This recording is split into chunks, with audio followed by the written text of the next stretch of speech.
하나님의 사람에게는요, 우연처럼 보이지만 우연이 아니고 필연입니다. 이 부분을 모르면 우리가 교만해질 수밖에 없어요. 사람들이 왜 교만해지냐면 교만해서 교만해지는 게 아니에요. 하나님의 주권이 안 믿어지기 때문에 교만해지는 거거든요. 내가 잘해서, 내가 똑똑해서, 내가 훌륭해서, 내가 했으니까 전부 다 내가가 들어가면 교만해질 수밖에 없는 거예요. 그 내가가 들어가는 이유가 뭐냐면 하나님께서 했다는 사실을 믿지 않기 때문에 그래요. 결국은 전부 다 필연을 우연으로 보기 때문입니다. 그래서 성경을 어떤 눈으로 보느냐에 따라서 그 사람 인생이 달라지는 거예요. 똑같은 말씀인데 영적으로 볼 거냐 육신적으로 볼 거냐에 따라서 달라지고요. 똑같은 말씀인데 하나님의 관점에서 볼 거냐 사람의 관점에서 볼 거냐에 따라서 완전히 달라지는 겁니다. 왜 사람들은 성경을 볼 때 하나님은 하나님께서 주신 말씀이니까 하나님의 의도로 성경을 읽어야 되는데 왜 자꾸 자기의 관점으로 읽을까요? 그게 뭐냐면 그렇게 훈련이 돼서 그래요. 그러니까 우리는 예수를 믿고 나면 세상에서 모든 책을 읽거나 모든 일들을 할 때 전부 다 자기 관점으로 읽는 것에 익숙해져 있어요. 그게 수십 년 동안 훈련되어 있는 겁니다. 그 갑자기 교회 왔는데 교회 와서도 성경을 읽을 때 자기의 만족과 자기의 중심적으로 성경을 읽을 수밖에 없는 거예요. 구조가 그렇게 되어 있으니까. 그래서 우리가 구원이다, 회개다 그 얘기는 뒤 바꾸는 겁니다. 뭘 바꾸는 거냐? 내가 가야 했던 길을 바꾸는 거예요. 그러니까 전에는 사람 중심으로 읽었고 내 중심으로 성경을 읽었는데 회개라는 건 뭐다? 바꾸는 거예요. 하나님 중심으로 읽는 거예요. 그럼 하나님 중심으로 읽으면 절대로 우연이 없죠. 뭐다? 필연인 거예요. 필연인 거예요. 박미라 권사님을 처음 만났을 때 어떻게 만났냐면 제가 그 남인천 세무서 거기 가서 한 2번 설교했다 그랬잖아요. 그 설교하고 났는데 거기서 제 설교를 듣고 그 세무사님이 인천 세무사님이 세무사 사무실을 내면서 저한테 와서 예배를 해달라고 그래가지고 그때 20년이 넘은 그 세월을 지금까지 예배를 거기서 한 겁니다. 그런데 거기서 나오던 그 세무사님이 직원들을 불렀어요. 그 중에 한 분이 이제 우리 김혜숙 권사님 친구를 부른 거죠.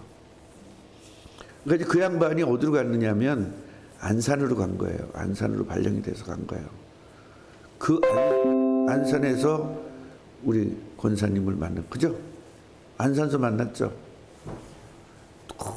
너무 인형같이 생긴 여자가 와가지고 막 울면서 이렇게 은혜를 받는 거예요. 근데 나는 그게 은혜 받는 건 줄 알았더니 은혜 플러스 자기 한 플러스 자기 처지 플러스 여러 가지가 이제 한 거예요. 그건 난 처음엔 몰랐어요. 그때만 해도 내가 이제 목회한 지가 그 전사 때니까 그냥 은혜 받았구나. 난 역시 설교 잘해. 그러면서 폼 잡고 교만해지고 막 그러고 있을 때거든요. 계속 은혜를 받는 거예요. 그냥 뭐 너무너무 나는 행복한 거예요. 권사님만 봐도. 왜 내 설교에 은혜를 받아주니까. 그때 내가 진짜 사랑에 빠졌잖아요. 성도와 목회자의 저게 진짜 사랑이다. 그러면서 바울과 디모데의 그 관계를 생각하게 되고 내 아들아 그러잖아요. 그래서 이게 목회의 재미구나. 이제 그러고 있었는데 권사님이 우리 교회로 오겠다고 그러더라고요. 하여튼 여차 해가지고 오지 마라, 뭐 와야 된다, 여차 해가지고 일단 우리 꿈나무 교회로 왔는데, 제가 왜 그때 그랬었냐면, 제가 현장을 가서 각 현장에서 예배를 하면 다른 교회 다니는 사람은 절대로 우리 교회 데려오지 않겠습니다. 하나님에게 약속한 게 있거든요. 그래서 뭐 그 교회 가서 그러면은 허락을 받아라, 뭐 또 그런 얘기가 있었을 거예요, 그죠? 하여튼 뭐 여러 가지가 있었을 거예요. 이래가지고 하여튼 우리 교회로 오게 되셨는데, 그게 어떻게 그걸 우연이라고 볼 수 있습니까? 물론 그 상황을 보면 다 우연이죠. 우연하게 제가 그 교회 그 남인천 세무서 가서 설교를 했고, 또 거기서 우연하게 그 세무사님을 만났고, 그 세무사님이 회사를 그만두면서 세무사 사무실을 냈고, 하여튼 여러 가지 복잡하지만 그게 다 필연이에요. 그런데요,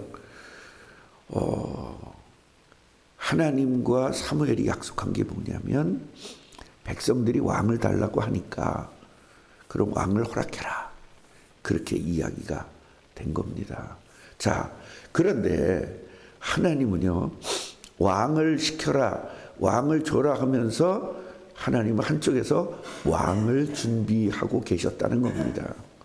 사무엘이, 여러분 생각을 해보세요. 사무엘이 왕을 세워야 되는데 왕감을 찾는 건 불가능하잖아요. 쉽게 말하면 이스라엘에서 최고의 왕감을 세워야 될 거 아닙니까? 그거 알 수 있는 건 누구밖에 없어요? 하나님밖에 없습니다. 그렇기 때문에 우리 교회도 후임자들을 위해서 여러분이 기도해야 되는 거예요. 기도할 때 하나님이 최고의, 우리 교회의 최적 최선으로 준비했던 사람을 불러주는 거예요. 그걸 우리가 찾거나 목사가 찾는 거는 딱 그 한계가 있잖아요. 하나님이 보내주신 사람이어야 되는 거죠. 거기에는 외모로 판단하지도 말고 뭐로도 판단하지 말고, 우리가 기도하면 무조건 하나님이 보내주신 거다 생각하고 무조건 우린 100% 받아야 되는 겁니다. 아멘입니까?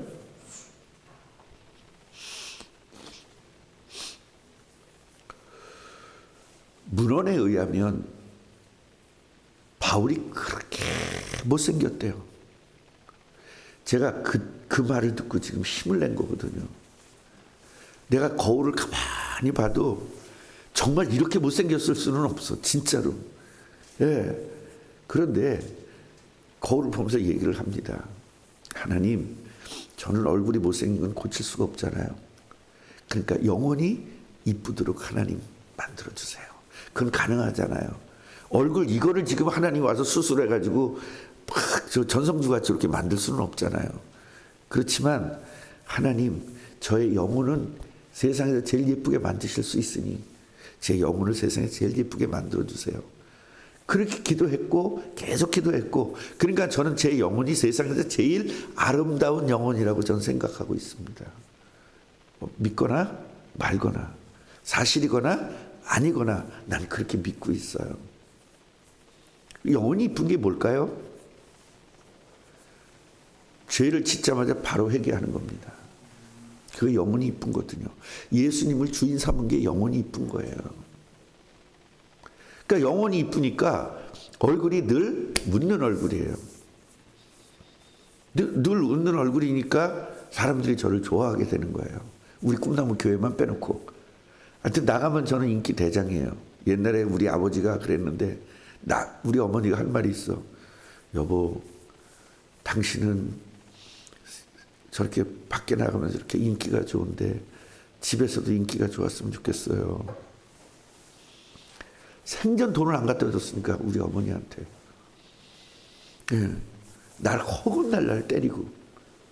근데 나가면 최고의 인기요.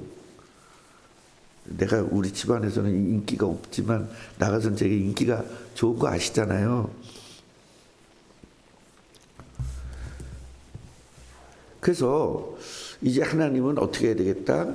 왕을 줘야 되겠다. 하나님 작정하셨기 때문에 이스라엘에서 최고의 사람, 지금 현재로서 왕감으로서 최고의 사람을 하나님께서 만나게 하시는 겁니다.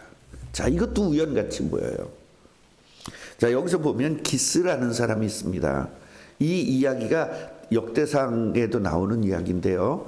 이 기스라는 사람이 유력한 사람이라는 거 보니까 굉장히 집안이 괜찮고요. 믿음도 괜찮고 아주 뭐든지 괜찮은 사람인 거예요. 뭐 시흥시에서 시흥시장이라든가 이 정도 되는 사람인 거예요. 그 사람에게 아들이 하나 있는데 키가 어깨 위에 있대요.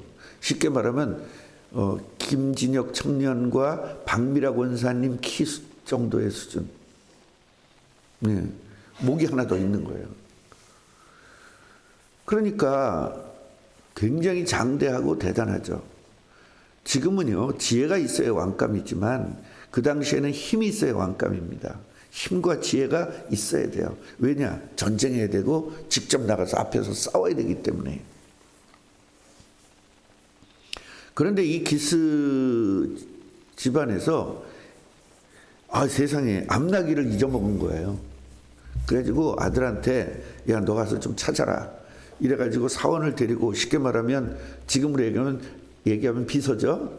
비서를 데리고 이제 찾으러 다닌 거예요. 그러니까 이 집에는 얼마나 부자냐면 이런 일꾼이 있는 거예요, 집안에. 예. 옛날에 우리 집안 같았었던 것 같아요. 그래서 일꾼을 데리고 이제 그 자기 비서를 데리고 찾으러 다니는데 아무리 돌아다니지 없는 겁니다. 이래서 야, 돌아가자. 이게 암나기보다도 아버지가 나 잊어먹었을까봐 걱정하시겠다. 그러니까 옆에서 사원이 얘기하는 거예요. 아니, 주인님, 핸드폰으로 얘기하세요. 전화하세요. 이러면 얼마나 좋아, 지금 시대 같으면. 그 당시에 핸드폰도 없고 전화도 없어. 직접 가서 말해야 되는 시대란 말이죠. 그래서 돌아가자 그러니까, 아니 그러지 말고요, 이 동네에 하나님께서 쓰임받는 선지자가 있습니다. 굉장히 유명한데 전국적으로 유명한 사람입니다. 근데 이게 참 웃기는 게 뭐냐면, 여러분 성경이 되게 웃기는 게 뭐냐면, 그 정도 유명하면 사울도 알아야 되는데 사울은 몰라. 그래서 우리는요, 뭘 깨달아야 되냐면 아는 사람끼리 아는 거예요. 교회에서도 일할 때 여전도에도 모든 사람이 다 나오길 원하지 마세요. 나온 사람끼리 일하면 돼요. 아멘? 사울은 몰라. 그래가지고 이제 찾아가려고 합니다. 그런데 걱정이 있는 거예요. 그 당시에는 이제 무당을 찾아가면 뭘 가져가요? 쌀 가져가잖아요, 옛날에. 우리 때만 해도 무당 찾아갈 때 쌀 가져갔거든요. 뭘 물어보러 갈 때는 항상. 그게 우리나라가요, 이 미신이라고 하지만 사실은 옛날에 그런 그 연구하는 목사님들이 많은데, 이 한국은 하나님을 믿던 종족이 빠져나와서 이렇게 대한민국이 됐다라고 그렇게 주장하는 목사님들이 많이 계세요. 왜냐하면 우리가 미신에게 제사를 하는데 보면은 항상 옛날에 하나님에게 했던 그 방식, 물론 변질은 됐지만 그런 것들이 되게 많아요. 그래서 그렇게 이야기하는 사람들이 있어요. 그 부모님들에게 이렇게 그 차례를 지내고 하는 것들이 하나님에게 하는 거랑 비슷한 게 많아요. 그래서 그 당시에는 갈 때 항상 이렇게 먹을 걸 가져간다든가 예물을 가지고 갔습니다. 예. 그래서 그 선지자는 농사도 안 짓고 일도 안 하면서 그 예물을 받아서 먹고 살았거든요. 지금 목사님한테 올 때 그렇게 할 필요는 없죠. 목사 월급 주니까. 그러니까 월급이 없을 때는 그렇게 했습니다. 월급이 없어도 그렇게 하면 좋긴 좋은데, 나는 저한테는 그러지 않아도 다음 목사님한테는 반드시 여러분 좀 잘 하세요. 때마다 선물도 좀 하시고 그렇게 하세요. 그래서 예물이 없으니 어떻게 가냐, 그렇게 이야기를 하는 거죠. 그러니까 사원이 이렇게 얘기합니다. 은 한 세겔에 4분의 1이 있다. 한 세겔에 25, 그러니까 25%가 있는 거예요. 한 세겔에 25%. 그러니까 0.25 세겔이 있는 거죠. 그 맞나? 0.25가? 4분의 1이니까 맞죠? 0.25 세겔에 있는 거예요. 있으니 사실은 한 세겔을 드려도 적은데 그렇게 작은 예물이라도 있으니까 가는 거예요. 그래서 우리 길을 가르쳐 달라고 하겠습니다. 이래가지고 야 가자, 그래 네 말이 옳으니 가자, 이렇게 하면서 이제 그 사무엘과 사울이 만나게 되는 과정을 지금 이야기하고 있는 거예요. 그래서 오늘 뭐를 깨달아야 되느냐? 하나님의 계획을 깨달아야 돼요. 같이 해보세요. 하나님의 계획. 하나님의 계획은요, 하나님의 의지가 포함돼요. 하나님의 의지가 포함되니까 하나님의 역사하심이 있어요. 이걸 반드시 이렇게 연결이 되는 거예요. 하나님의 계획 따라서, 하나님은 계획을, 우리는 계획이었다가도 없어지고 그러잖아요. 인간은 계획을 해놨다가도 없어지잖아. 근데 하나님의 계획은 반드시 없어지지가 않아요. 반드시 이루어지시는 거예요.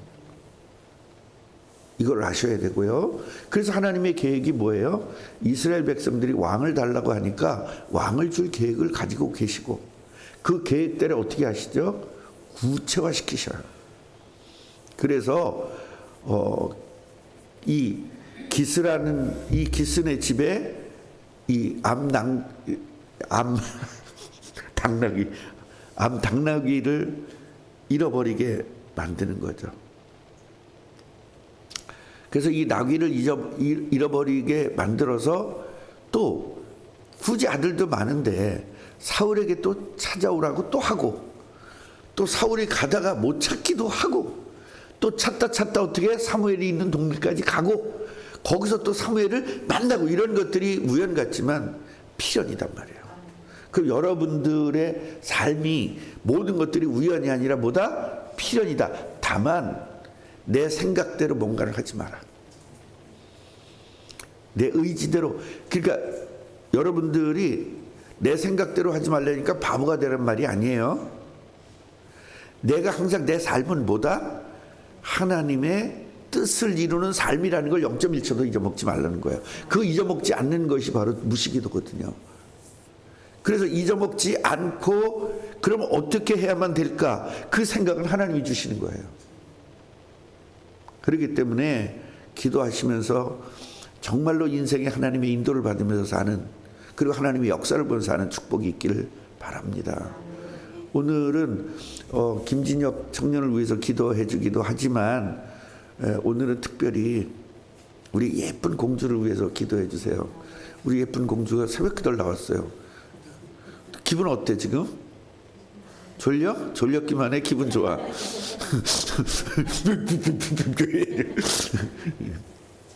라헬이를 위해서 기도해 주세요. 세계적인 아이로 자라도록, 우리는 세계적인 사람으로 자랄 수 있도록 시스템화되어 있어요. 그거를 내가 따먹질 못해서 그러지. 무조건 따먹어야 돼요. 하나님이 주시는 은혜는 무조건 내 걸로 만들어야 돼요. 그래 천국은 침노하는 자 거라잖아요. 하나님이 다 줬는데도 이거를 못해요. 게을러서 못하고, 기도 안 해서 못하고, 이거 못 따먹는 거예요. 감이 주렁주렁 열렸는데도 못 따먹는 거예요. 왜? 게을러서. 또 어떤 사람 왜 또 못 따먹는 줄 아세요? 혹시 따다가 떨어져가지고 나 다칠까봐. 또 어떤 사람 왜? 잘 익은 거 따다가 혹시 떨어져가지고 얼굴 세수하게 될까봐. 뭐 별 핑계가 다 많습니다. 응답 못 받고 축복 못 받는 사람은 말 같지도 않은 핑계를 다 대요. 그래서 우리 라헬이가 세계적인 아이로 하나님은 시스템화 시켜놨으니까 그렇게 자라도록, 인도받도록 여러분이 기도해 주시고, 여러분들도 우연이라고 생각하지 말고 필연인 것을 알면 감사함으로 사는 거예요. 지금 내가 내 생각하고 다르게 간 것도 전부 다 우연이 아니다. 필연이다. 내가 지금 어려워진 문제도 필연이다. 감옥에 간 것도 필연이잖아요. 홍해 만난 것도 필연이잖아요. 물 없어서 죽게 된 것도 필연이잖아요. 그래서 완벽한 인도를 받고, 지금 내가 완벽한 인도를 받고 있다는 사실을 깨닫고 승리하시기를 주님의 이름으로 축원합니다. 하나님 감사합니다. 우리 하나님 자녀에게는 우연이 없고 다 필연인데, 내 생각이 너무나 크기 때문에 그걸 자꾸 우연으로 보고, 내 생각대로 안 되면 짜증을 내고, 내 생각대로 안 되면 하나님에게 불평불만을 하기도 합니다.